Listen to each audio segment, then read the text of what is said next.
विश्व के सभी मेरे साथियों को राजरत्न अम्बेडकर की ओर से जय भीम, नमो बुद्धाय।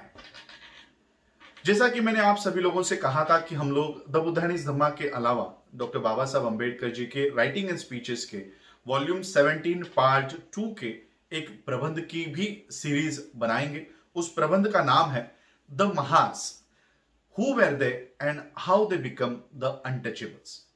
महार वो कौन थे और वो अछूत कैसे बन गए। दरअसल ये जो टॉपिक है ये महाराष्ट्र से संबंधित है। तो मैंने आप लोगों से पूछा था क्या ये सीरीज में मराठी में बनाऊं या हिंदी में बनाऊं। महाराष्ट्र के लोगों ने, कई सारे लोगों ने कमेंट करके मुझे ये बताया कि वो हिंदी समझ लेंगे। आप अगर मराठी में ये सीरीज बनाते हो तो शायद देश के लोग ना समझ पाए, और इसलिए आप इस सीरीज को हिंदी में ही बनाइए। तो मैं ये जो पेपर डॉक्टर बाबा साहब अम्बेडकर जी ने लिखा हुआ है, ये पेपर हिंदी में प्रस्तुत कर रहा हूं। ये सारी आगे जब मैं पढ़ूंगा तो सिर्फ मैं पढ़ने का काम नहीं कर रहा हूं, क्योंकि ये इंग्लिश में उपलब्ध है। इंटरनेट पे आप लोग doctor Ambedkar writing and speeches search करके वॉल्यूम 17 पार्ट 2 डाउनलोड करके पढ़ सकते हो। पढ़ना एक अलग बात है और समझाना एक बहुत ही डिफिकल्ट टास्क होता है, और इसलिए मैं ये समझाने की कोशिश कर रहा हूं। इसको मैंने हिंदी में अनुवाद किया है और आगे मुझे इसको हिंदी में अनुवाद करते रहना है। तो कोई अगर मुझसे शब्दावली में, जैसे हम लोगों ने बुद्धानिस धम्मा में देखा कि शब्दावली में अगर कोई मिस्टेक हो रही है तो कृपया मुझे माफ कर दीजिएगा। तो चलिए हम इस पेपर को पढ़ते हैं। जहां जहां पर मैं ये शब्द आ रहा है वहां पर अभी राजरत्न अम्बेडकर नहीं होंगे। वहां पर जहां जहां पर मैं ये शब्द आ रहा है वो डॉक्टर बाबा साहब अम्बेडकर कह रहे हैं। तो मैं नहीं चाह रहा कि इस पेपर को अलग तरीके से प्रेजेंट किया जाए। जैसे डॉक्टर बाबा साहब अम्बेडकर लिख रहे हैं मैं वैसे ही इस पेपर को आपके सामने रखने की कोशिश कर रहा हूं।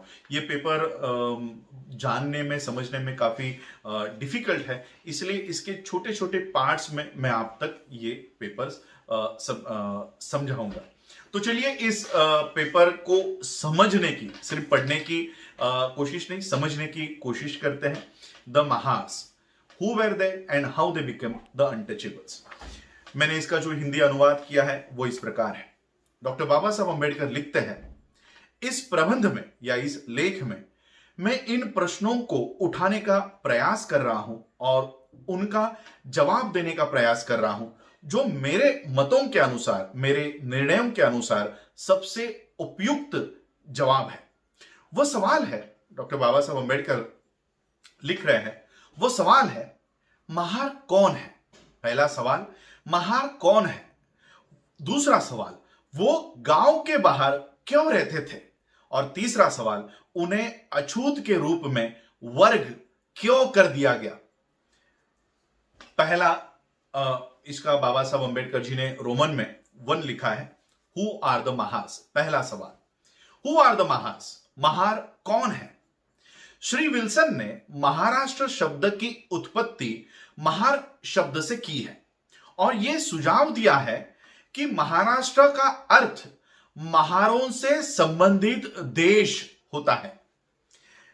ऐसा माना गया है कि महार शब्द की उत्पत्ति, जैसे गुजरों का देश गुजराष्ट्र हो जाता है, सौराजों का देश सौराष्ट्र हो जाता है, इसी आधार पर, इसी समानता पर आधारित महार शब्द की इस उत्पत्ति पर 2 अलग अलग आधारों पर आपत्ति जताई गई है। पहली आपत्ति इस दृष्टिकोण पर है, इस विचार पर है कि महाराष्ट्र शब्द का अर्थ महारों का देश नहीं होता, बल्कि इसका अर्थ महान राष्ट्र, महान देश होता है। इस आपत्ति को लेकर जो दूसरी आपत्ति उठाई गई है वो इस दृष्टिकोण से संबंधित है, इस दृष्टिकोण पर आधारित है कि वर्तमान में जो महार है, विद्यमान परिस्थिति में जो महार है, उनकी सामाजिक स्थितियों में इतनी गिरावट आ चुकी है, इतनी गिरावट आई है कि यह कभी माना ही नहीं जा सकता कि इतिहास में महार कभी इतने उच्च पद पर आसीन हुए होंगे जो देश के शासक रहे होंगे। ये मेरा विचार है, डॉक्टर बाबा साहब अम्बेडकर कह रहा है कि ये मेरा विचार है कि श्री विल्सन द्वारा प्रस्तुत इस उत्पत्ति के दो अलग अलग कारणों से मेरा असमर्थन है, असमर्थनीय है। यह मेरा विचार है कि श्री विल्सन द्वारा प्रस्तुत ये उत्पत्ति दो अलग अलग कारणों से असमर्थनीय है। पहला कारण जो मुझे विल्सन द्वारा सुझाया गया या सुझाव दिया गया उत्पत्ति को अस्वीकार करने के लिए प्रेरित करता है, वो निम्नलिखित शब्दों में मैं प्रस्तुत कर रहा हूं। जाहिर सी बात है कि अगर महाराष्ट्र का मतलब महारों का देश होता है तो स्पष्ट रूप से महार समुदाय बाकी लोगों से अलग प्राचीन काल से अस्तित्व में रहे होंगे और उस नाम से इतिहास में जाने गए होंगे। अब ये देखने के लिए क्या कोई सबूत है कि महारों को एक समुदाय के रूप में इतिहास में महार नाम से जाना जाता था? अपने आप को बॉम्बे प्रेसिडेंसी तक सीमित रखते हुए तीन प्रमुख समुदाय जिसमें अछूत वर्ग शामिल है, वो है महार, चमार और मांग। इनमें महार सबसे बड़ा समुदाय है, समूह है। एक असाधारण बात पता चलती है कि इतिहास में चमार और मांग ये विद्यमान समुदाय के तौर पर जाने जाते थे, मगर महार एक समुदाय के तौर पर या महार एक समुदाय के रूप में उनका कहीं उल्लेख मौजूद ही नहीं है। मनु के काल में पीछे जाने पर पता चलता है कि उसके समय में कुछ समुदायों का उल्लेख अछूत समुदायों के तौर पर किया हुआ है। उनमें चमारों का उल्लेख खास तौर पर अछूत समुदाय के तौर पर मनुस्मृति के इस लेखक ने किया हुआ है। मांगों का कोई उल्लेख मनु ने नहीं किया। यह इसलिए हो सकता है क्योंकि मांग उस क्षेत्र में नहीं पाए जाते होंगे जो मनुस्मृति के इस लेखक को ज्ञात हो।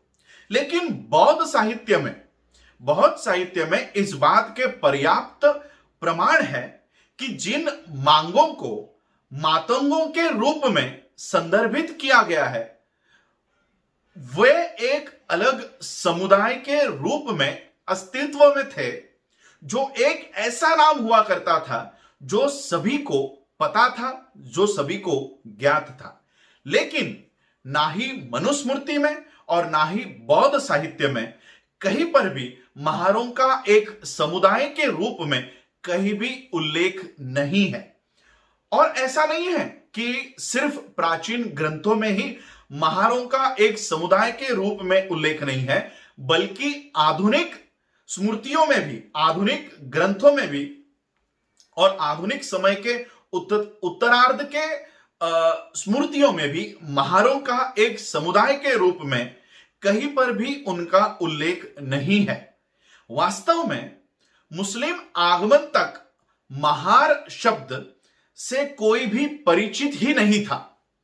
महार शब्द का उल्लेख सिर्फ एक बार ज्ञानेश्वरी, महाराष्ट्र में उसे ज्ञानेश्वरी कहते हैं, ज्ञानेश्वरी में आया है, जो 1100 सदी में पाई जाती है। उससे पहले महार नाम का कोई अस्तित्व ही नहीं है। तो हम क्या माने? बाबा साहब लिख रहे हैं, बाबा साहब सवाल उठा रहे हैं, हम क्या माने? क्या प्राचीन समय में ज्ञानेश्वरी से पहले महार नाम का कोई समुदाय अस्तित्व में था ही नहीं? या हम ये मान ले कि उस समय यह समुदाय तो था, मगर वो किसी और नाम से जाना जाता था। जो भी मामला हो, महार नाम की गैर मौजूदगी ये विल्सन के दृष्टिकोण का भारी विरोध करता है। अगर महार शब्द ज्ञात ही नहीं था तो वो देश के नाम का आधार होने की संभावना होती ही नहीं है या बहुत कम है। डॉक्टर बाबा साहब अंबेडकर विल्सन द्वारा प्रस्तुत किए गए इस दृष्टिकोण का विरोध करते समय यह पहला कारण डॉक्टर बाबा साहब अंबेडकर यहां पर प्रस्तुत करते हैं। डॉक्टर बाबा साहब अंबेडकर जो दूसरा कारण प्रस्तुत करते हैं वो महाराष्ट्र के मराठाओं को जानने के लिए बहुत ही महत्वपूर्ण है। महाराष्ट्र के साथ साथ देश के चमारों को और यादवों को जानने के लिए बहुत ही महत्वपूर्ण है। वो दूसरा कारण क्या है यह हम देखेंगे अगले एपिसोड में। आप लोगों ने आज मुझे सुना उसके लिए आप सभी लोगों का आभार, धन्यवाद। जय भीम, जय भारत, जय बुद्ध।